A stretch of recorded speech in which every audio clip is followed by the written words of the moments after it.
12મા ધોરણનું પરિણામ આવી ગયું છે। આજે આપણે 12મા ધોરણના આવા વિદ્યાર્થીઓ અને એમના માતા પિતાના માર્ગદર્શન માટે આ વિડીયો બનાવી રહ્યા છીએ। આજે જે પરિણામ આવ્યું એ સૌ વિદ્યાર્થીઓને ખૂબ ખૂબ અભિનંદન। જેમનું પરિણામ સારું આવ્યું એમને પણ અભિનંદન, જેમનું પરિણામ નબળું આવ્યું એમને પણ અભિનંદન, જેમનું પરિણામ અપેક્ષા મુજબ આવ્યું એમને અભિનંદન અને જેમનું પરિણામ અપેક્ષા મુજબ ના આવ્યું એમને પણ અભિનંદન। તમને થશે કે જેનું સારું આવ્યું એને અભિનંદન અને નબળું આવ્યું એને અભિનંદન, એવી વાત હું શું કામ કરું છું? તો આજનો વિડીયો જોશો તો તમને ખ્યાલ આવશે કે સારું આવ્યું કે નબળું આવ્યું એના માટે અભિનંદન અને આપણે હવે આ તબક્કે જીવનમાં આગળ વધી શકીએ છીએ। 12માનું પરિણામ ગમે તે આવ્યું હોય તો પણ આપણે જીવનની અંદર આગળ વધી શકીએ એમ છીએ। નબળું પરિણામ આવ્યું હોય, અપેક્ષા મુજબનું પરિણામ ના આવ્યું હોય એવા વિદ્યાર્થીઓ અને માતા પિતાને નિરાશા થાય એ સમજી શકાય છે। હું તમારી સામે ઊભો રહીને આ વિડીયો બનાવી રહ્યો છું અને મારે 12માની પરીક્ષા નથી આપવાની, પણ મારા જીવનની અંદર એવું કંઈ પણ બને જે મારી અપેક્ષા મુજબનું ના હોય, અપેક્ષા કરતાં થોડુંક નીચું હોય તો મને પણ નિરાશા થાય જ છે અને મારે પણ એ નિરાશા સાથે કામ પાડવું પડે છે। એટલે તમે જીવનની અંદર એકમાત્ર એવા લોકો નથી કે તમારા જીવનમાં આ નિરાશા આવી છે। બીજું, આ નિરાશા તમારા જીવનમાં પહેલી વાર આવી નથી। તમે જરા પાછળ જઈને જોશો તો જીવનમાં એવી ઘણી બધી ઘટનાઓ બનેલી હતી કે જે તમને ગમે એવી નહોતી અને કદાચ તમે પાછળથી ના શોધી શકો તો મારે એ કહેવાનું છે કે આવનારા સમયમાં પણ નિરાશાની ઘટનાઓ બનતી જ હોય છે। જીવનમાં જે લોકો સફળતાની ટોચ ઉપર બેઠેલા લોકો, જેને આપણે બહુ સફળ ગણીએ છીએ, એમના જીવનની અંદર પણ નિરાશાની ઘટનાઓ બનતી હોય છે અને એ નિરાશાને એમણે હેન્ડલ કરવી પડતી હોય છે। માટે તમારું જે પણ પરિણામ આવ્યું હોય, તમને નિરાશા આવી હોય તો એ સ્વાભાવિક છે। આપણે માણસ છીએ, આપણને લાગણીઓ થતી હોય છે, એટલે નિરાશા આવે તો સ્વાભાવિક છે। હવે આજે આપણે એ વાત કરશું કે નિરાશા સાથે આપણે કેવી રીતે કામ પાડવું। તો વિદ્યાર્થીઓની નિરાશાની સાથે સાથે મારે માતા પિતા માટે પણ કહેવાનું કે માતા પિતાને પણ નિરાશા આવે એ સ્વાભાવિક છે। આજે વિદ્યાર્થીઓની સાથે સાથે માતા પિતાએ પણ પોતાની જિંદગી લગાડી દીધી હોય છે। બધા વિદ્યાર્થીઓના કિસ્સાની અંદર નહીં, પણ ખાસ કરીને મધ્યમ વર્ગ અને ઉપલા વર્ગના વિદ્યાર્થીઓના માતા પિતાને બાળકનું શિક્ષણ છે એ જાણે એમનું શિક્ષણ હોય એટલા એ લોકો એમાં સામેલ હોય છે।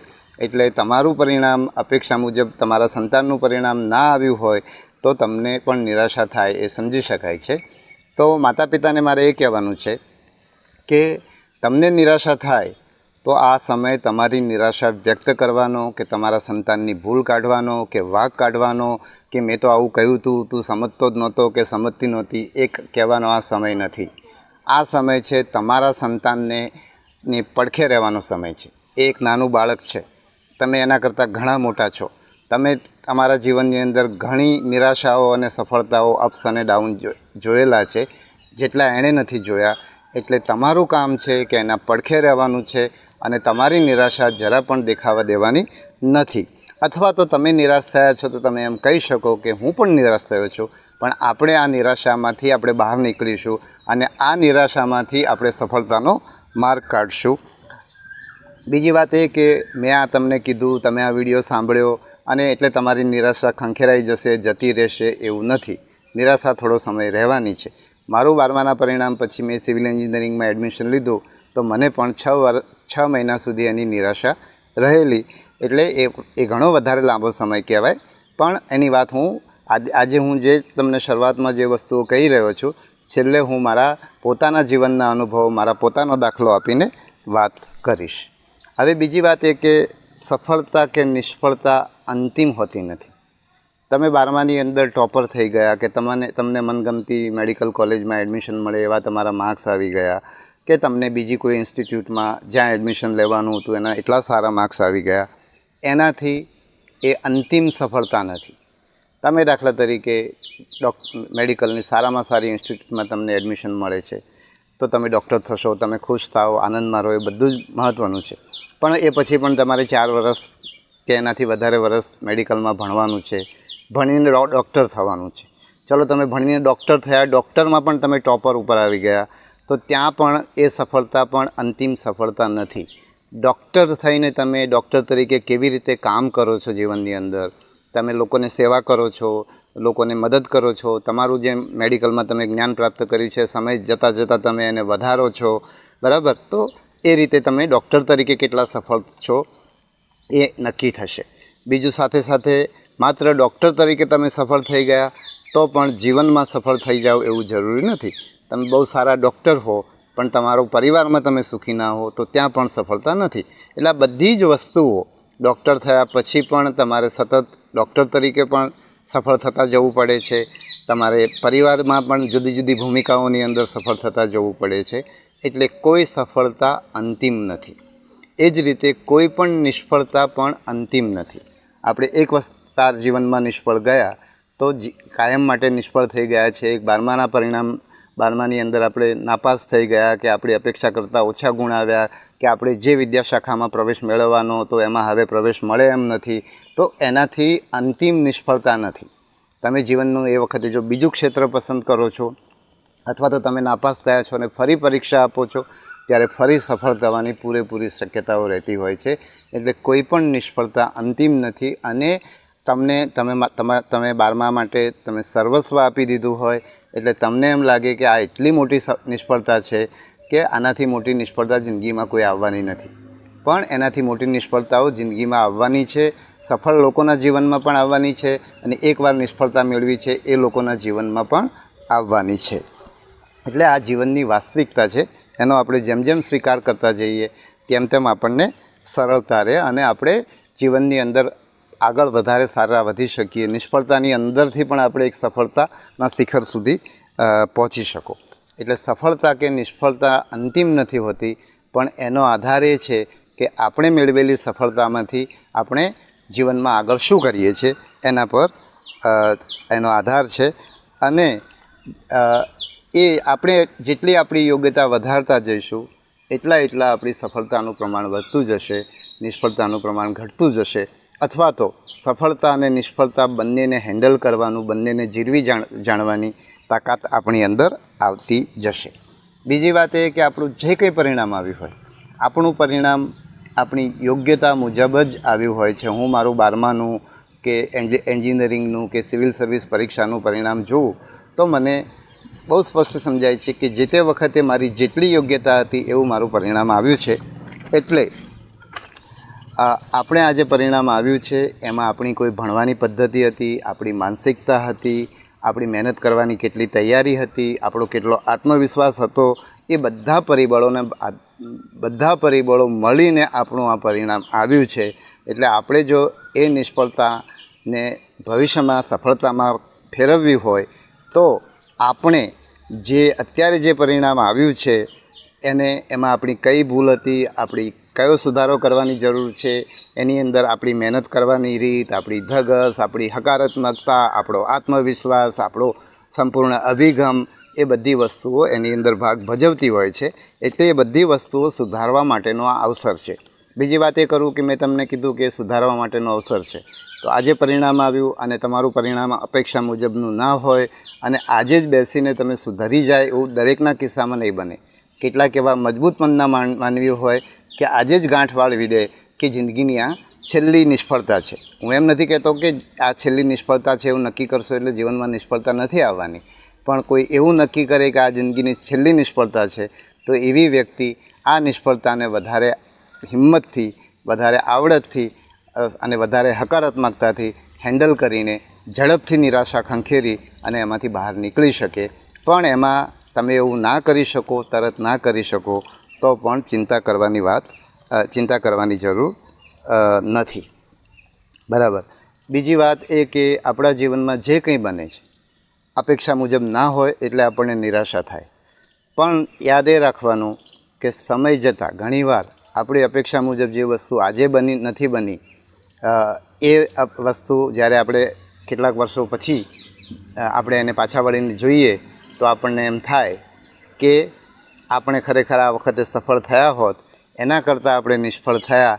એના કારણે આપણે જીવનમાં જે પણ રસ્તો પકડવો પડ્યો, ભલે એ રસ્તો પકડવો પડ્યો ત્યારે પસંદ નહોતો, પણ એ રસ્તો પકડવાના કારણે આપણને જીવનમાં ફાયદો થયો છે એવું પાછળ જઈને જીવનની ઘણી બધી ઘટનાઓમાં આપણે જોઈશું તો આપણને જોવા મળશે. એટલે અત્યારની નિષ્ફળતા આપણા માટે એક નવો દરવાજો ખોલે છે. કદાચ આપણે સફળ થયા હોત અને એના કારણે જીવનમાં જ્યાં પહોંચવાના હતા એના કરતાં નિષ્ફળ થવાના કારણે આપણે ન ગમતો રસ્તો પણ આપણે અપનાવવો પડ્યો અને એ રસ્તામાં આપણે એના કરતાં પણ વધારે સફળ થઈએ એવું બની શકે. તો હવે આ જે મેં વાત કરી એ હું મારા પોતાના દાખલા, મારા પોતાના જીવનમાં જે બન્યું છે એના આધારે એનો હું તમને અનુભવ કહેવા માગું છું. તો મારા પિતા ગામડામાં ડૉક્ટર હતા, અદ્ભુત સેવા કરતા હતા અને એ ભાવથી જ મને એમ હતું કે હું ડૉક્ટર થાઉં તો એમની જેમ જ હું લોકોની સેવા કરું. અને એના માટે 12માની અંદર મારે સારા ટકા લાવવા જરૂરી હતા અને મને 12માની અંદર સારા ટકા નહીં આવ્યા. એટલે મારા પેપર ગયા ત્યારે જ મને ખબર પડી, મારું એક ભૌતિકશાસ્ત્રનું પેપર બગડ્યું હતું અને એના કારણે મને ખ્યાલ આવી ગયો હતો કે મને મેડિકલના ટકા નહીં આવે.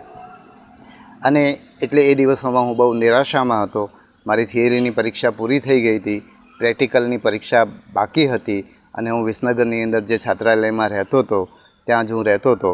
અને એ દિવસોમાં મને યાદ છે ત્યાં સુધી એક થિયરીનું એક પેપર પૂરું કરીને હું જ્યારે પાછો આવી રહ્યો હતો, મારી વિસનગરની MN કોલેજમાં મારો નંબર હતો અને મારું છાત્રાલય ત્યાંથી દૂર હતું, એટલે હું ચાલીને એ છાત્રાલય તરફ જતો હતો ત્યારે મારી શાળાના આચાર્ય MS પટેલ સાહેબ મારી સાથે થઈ ગયા અને એમણે મેં મારી નિરાશાની વાત કરી. આ એવો સમય હતો કે માતા પિતા બહુ દૂર હતા, ટેલિફોન હતા નહીં અને માતા પિતા પણ કદાચ માર્ગદર્શન આપી શક્યા હોત કે કેમ એ પ્રશ્ન છે. પણ મેં મારા આચાર્યને પૂછ્યું અને એમણે કહ્યું કે મને એમ થયું કે હું જો જે પ્રેક્ટિકલ એક્ઝામ છે એની અંદર ડ્રોપ લઈ લઉં તો કેવું, જો એમાં ડ્રોપ લઈ લઉં તો ફરી 12માની પરીક્ષા આપું ને ફરી સારા ગુણ લાવીને હું મેડિકલમાં એડમિશન લઉં. તો એમણે મને સલાહ આપી કે આપણે ડ્રોપ લેવાની જરૂર નથી. જો તારા ગુણ ઓછા આવે અને તને મેડિકલમાં એડમિશન ના મળે તો તું BSc કરી MSc કરજે.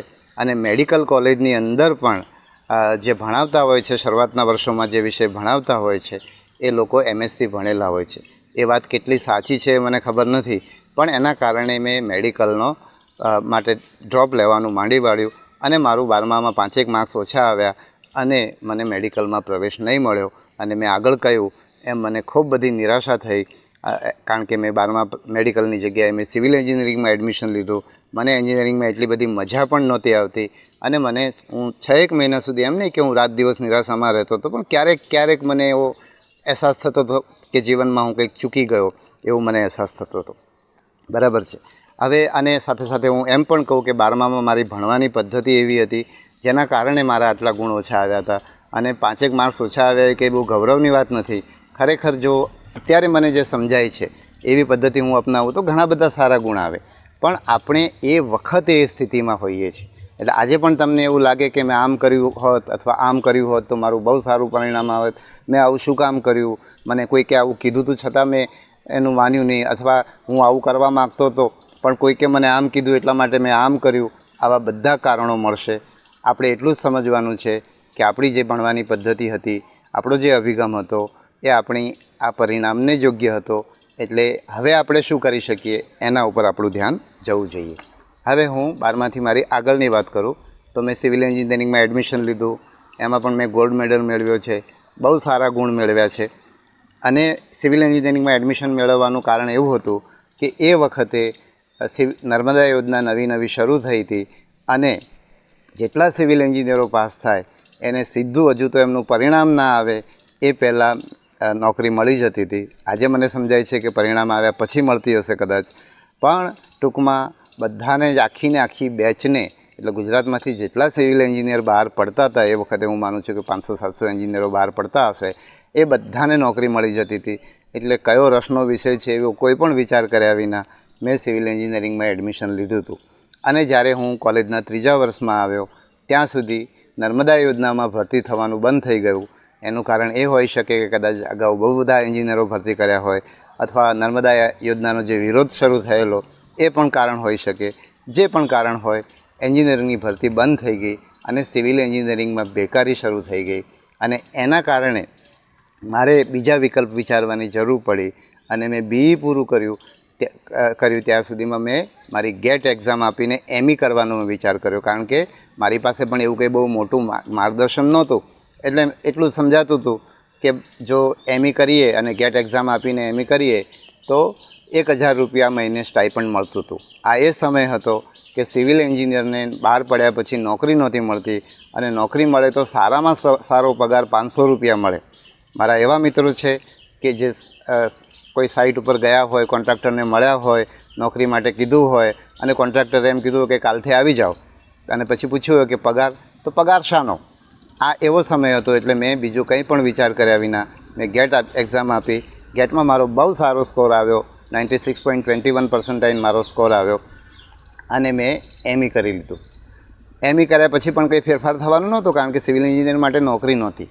એમાં અકસ્માતે મને સિવિલ સર્વિસ પરીક્ષાની ખબર પડી અને મેં સિવિલ સર્વિસ પરીક્ષા આપવાની નક્કી કર્યું અને મેં પરીક્ષા આપી અને ચોથા પ્રયત્ને મને આઈપીએસમાં મળ્યું. ત્યારે પણ મને આઈએએસ થવું હતું, કારણ કે મેં બચપણમાં આઈએએસ અધિકારીઓને મારા જિલ્લાની અંદર સારું કામ કરતા જોયા હતા. એટલે એ સપના સાથે જ મેં આઈએએસની પરીક્ષા એટલે કે યુપીએસસી સિવિલ સર્વિસ પરીક્ષા આપવાનું શરૂ કરેલું અને ત્યાં પણ મારા છેલ્લા પ્રયત્નની અંદર મને આઈપીએસ મળ્યું. અને એ દિવસે જ્યારે પરિણામ આવ્યું એ દિવસે હું ખૂબ રડેલો. એટલે એ દિવસે પણ મારા જીવનમાં નિરાશા આવી હતી. હવે આજે હું જોઉં છું તો મને એ દેખાય છે કે એ વખતે જો આઈએએસમાં મને મળ્યું હોત તો હું ગુજરાતમાં ના હોત, કારણ કે એ વર્ષોમાં 3 વર્ષ સુધી ગુજરાત સરકારે આઈએએસ અધિકારીઓને લેવાનું બંધ કરેલું. એટલે હું જો આઈએએસમાં હું પાસ થયો હોત તો મારે ગુજરાત બહાર કામ કરવું પડત. એક આઈપીએસ અધિકારી તરીકે મને ગુજરાતમાં કામ કરવાનું મળ્યું અને ગુજરાતમાં કામ કરવાના કારણે મેં ગુજરાતના લોકો અને પરિસ્થિતિ હું સારી રીતે જાણતો હોવાથી મને કામ કરવાની બહુ સારી તક મળી. લોકોએ બહુ એની કદર કરી અને મારા માટે આજે હું હવે નિવૃત્તિની નજીક પહોંચી રહ્યો છું, ત્યારે હજુ પણ ઘણો બધો લાંબો સમય હું લોકો સાથે કામ કરી શકીશ. જે હું બીજા રાજ્યમાં કામ કરતો હોત તો નિવૃત્ત થઈને પછી ગુજરાતમાં આવીને મને કામ શરૂ કરવામાં મુશ્કેલી પડત. તો આજે હું જોઉં છું કે હું મેડિકલમાં ના જઈ શક્યો, એટલા માટે મને જે નિરાશા થઈ હતી. તો જો હું મેડિકલમાં ના ગયો હોત તો આજે હું આઈપીએસ ના થયો હોત. એ જ રીતે જો સિવિલ એન્જિનિયરિંગમાં હું પાસ થઈ ગયો હોત અને તરત નોકરી મળી ગઈ હોત તો પણ હું આઈપીએસ ના થયો હોત. અને એ જ રીતે હું જો આઈએએસ થયો હોત તો મને ગુજરાતમાં સેવા કરવાની તક ના મળત. એમ આપણે જીવનની અંદર રોજે રોજ બનતી ઘટનાઓમાં જ્યારે પણ નિરાશ થઈએ છીએ ત્યારે આપણે પાછું વળીને જોઈએ તો આપણને દેખાય છે કે આપણા જીવનમાં ત્યારે જે ખરાબ લાગતું હતું એ થયું, એ સારું થયું અને એના કારણે જીવનમાં આપણે આટલા બધા આગળ વધી શક્યા છીએ. તો આ રીતે આપણે જ્યારે જોઈએ તો આ નિરાશાને આપણે બહુ સારી રીતે હેન્ડલ કરી શકીએ. સાથે સાથે મારી બધી જ પરીક્ષા જે મેં 12માનું મેં કહ્યું કે મારી યોગ્યતા હતું એવું જ પરિણામ આવ્યું. સિવિલ એન્જિનિયરિંગમાં મને ગોલ્ડ મેડલ મળતો હતો, કારણ કે હું બહુ ફોકસ વેમાં તૈયારી કરતો હતો, મને બહુ આત્મવિશ્વાસ હતો. એ વખતે જે પરીક્ષા જે રીતે લેવાતી હતી, હું એવો દાવો નહીં કરું કે મને સિવિલ એન્જિનિયરિંગનું જ્ઞાન બહુ જોરદાર હતું, મને એમાં બહુ રસ પડતો હતો, એવું નહીં.